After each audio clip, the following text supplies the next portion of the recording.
The stream of new premieres does not dry up, pleasing movies for every taste and genre, and now it's time to tell you about new movies that have already appeared on the internet in good quality.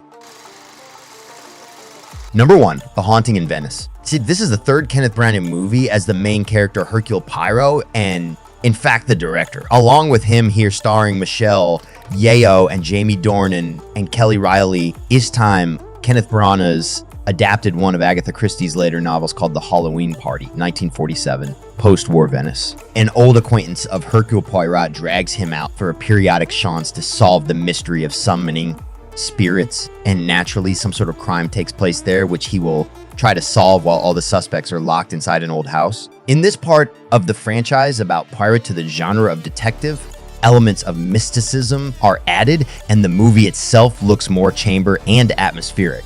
Yes, there are fewer stars than in the previous installments, and the detective itself cannot be called the best this year, but the actors are excellent, and fans of Kenneth Branagh and the genre as a whole will definitely be pleased to spend an hour and a half of their time on it. You have been hiding here all this time. Who are you talking to?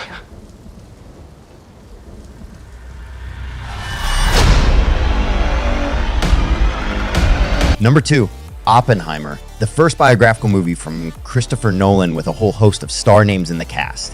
The movie broke the record for length. Among all his works, it lasts a full 3 hours. It tells the story of Robert Oppenheimer, the physicist who is called the father of the nuclear bomb. This biopic shows Oppenheimer's work on the development of nuclear weapons and his personal life in great detail.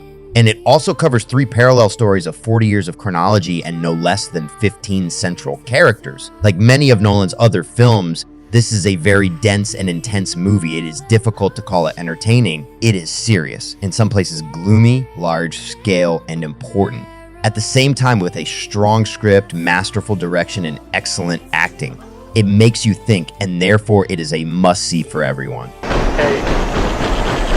7, 6, 5, 4, 3. Number 3, Paying Hustlers, a movie from Netflix, and David Yates, the director of the last 4 Harry Potter installments. Starring Emily Blunt and Chris Evans, the story is based on Evan Hughes' book of the same name about the cynical drug market. The story centers on a girl who lives with her daughter in her sister's basement and makes a living dancing at a strip club. But everything changes when she is offered a job at a pharma startup by one of her clients. So this is another picture on the recently popular theme of the opioid crisis in the United States. So it doesn't show anything fundamentally new. The only difference is that the film does not focus on the consequences of the crisis or its scale, but tells the story of a particular man who was so desperate to escape poverty that he compromised both his principles and the law. Hey!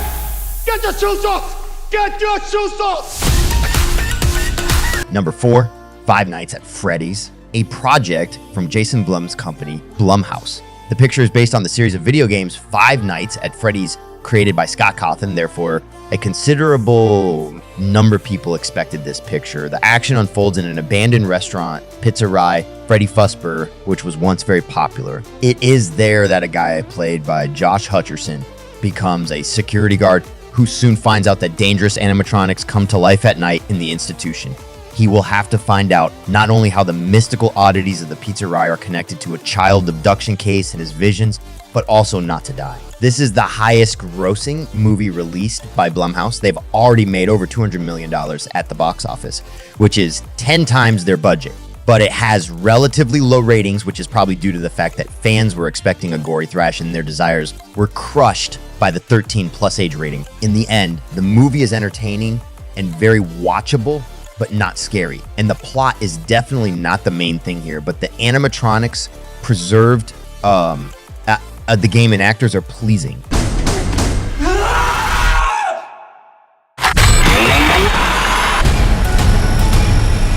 Number 5, The Burial, a legal drama starring Tommy Lee Jones and Jamie Foxx. The movie is based on the true story of a lawsuit against a funeral company. The action takes place in 1995. In the story, the owner of several funeral homes is on the verge of bankruptcy and struggles with a large company of funeral services. The movie retells the real story as close to the text as possible.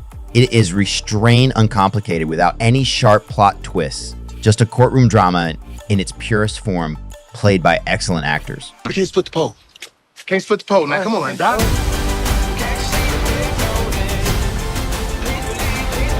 Number 6, Ballerina. South Korean action thriller from Netflix. The story centers on two best friends, one a ballerina, the other bodyguard. Suddenly, the ballerina commits suicide, and in her suicide note, she asks her best friend to avenge her. The movie is shot exactly according to Hollywood laws and refers to thrillers and action movies from the 90s. Such a standard story about revenge for violence, and as in recent times, a fragile girl opposes an army of healthy men. In some places, the movie sags a bit in dynamics. There are very few action scenes, but the main character played by charismatic John Jong-seo evokes sympathy and keeps attention. In general, such a leisurely, stylish, and minimalistic action movie for the evening. 나 기억 안 나? 나야.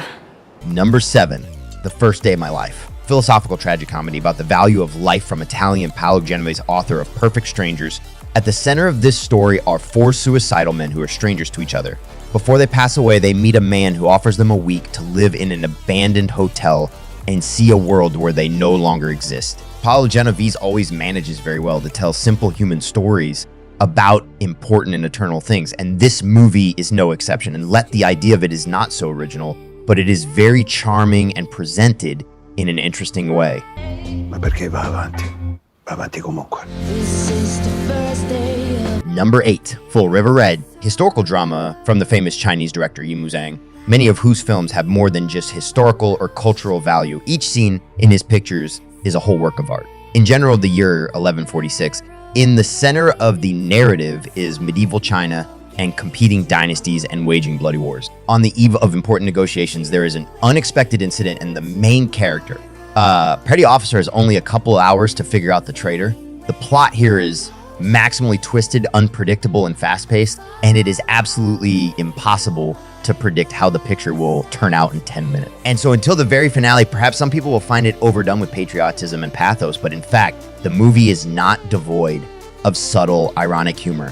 The soundtrack is gorgeous, and you can turn a blind eye to some minuses.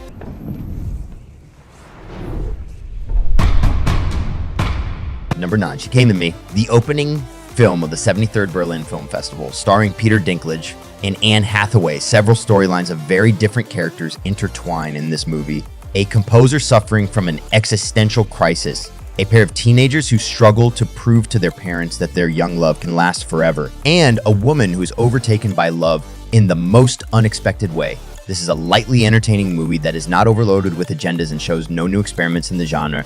It is simple and in some places fascinating, exploring the theme of love and relationships. The main thing is not to take it directly seriously.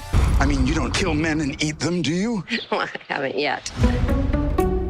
Number 10, When Evils Lurks, a sensational horror movie that topped the top horror movies of 23 according to critics, with aggregators reviewing Rotten Their Tomatoes. Set in the Argentinian countryside, the story centers on 2 farmer brothers, and one day they agree to help get rid of a demon-possessed man, but unexpectedly hint more trouble for themselves and the whole town. This is a really creepy and dark movie.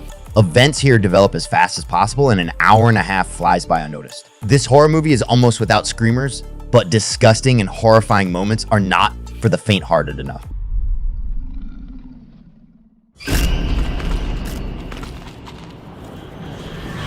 That's all. Thanks for your attention and good luck. Don't forget to share in the comments what movie you chose and put like the video.